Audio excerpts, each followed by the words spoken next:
Réunis autour de leur chef hiérarchique ce samedi, les personnels du programme national de lutte contre la tuberculose notent les dernières consignes avant leur déploiement à travers le pays.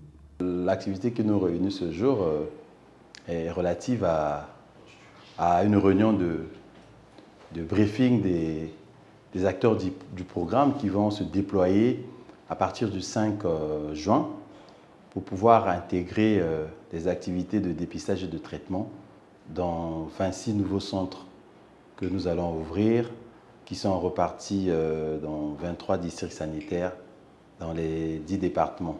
10 localités du Congo qui vont recevoir ces agents de terrain pour une mission de dépistage de la tuberculose.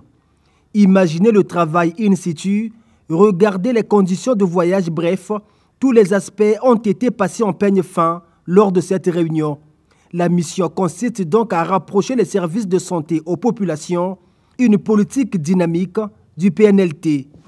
Lorsque le malade tousse une toux perdue déjà au-delà d'une semaine, il faut que ce dernier se rapproche du centre de prise en charge. Une fois que le malade va être dépisté, bien entendu, il va être mis sous traitement, le traitement qui reste gratuit. Dans cette pièce, divers matériels techniques et documents administratifs qui vont accompagner les missionnaires, classés par localité et par utilité. Le contenu, justement, quand nous voulons intégrer le paquet d'activités de lutte contre la tuberculose dans la formation sanitaire, comme c'est le cas maintenant, on amène donc le microscope. Le microscope, vous voyez les microscopes. Tous ces cartons que vous voyez sont des microscopes. Le microscope, c'est ce matériel-là qui permet à ce que l'examen des crachats soit examiné sur le microscope pour nous permettre d'identifier le microbe de la tuberculose. Ça, c'est de 1. De 2, vous voyez qu'il y a des glacières. Des glacières ici.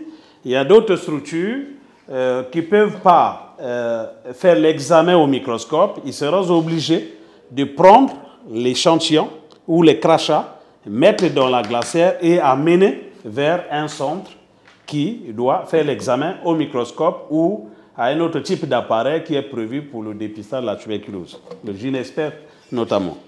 Pour le directeur du programme, cette mission est rendue possible grâce à l'appui des partenaires du programme. Pendant que nous sommes en train de mettre en œuvre le nouveau plan stratégique 2023-2027, il y a aussi un nombre de centres à intégrer. Et donc là, nous sommes dans la dynamique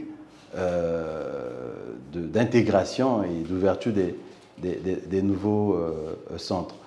Cette intégration émane de l'appui que nous bénéficions de notre hiérarchie, notamment le ministère en charge de la Santé, et bien entendu des partenaires qui ne cessent de nous appuyer, notamment le partenaire financier qui est le Fonds mondial et technique qui est l'Organisation mondiale de la santé.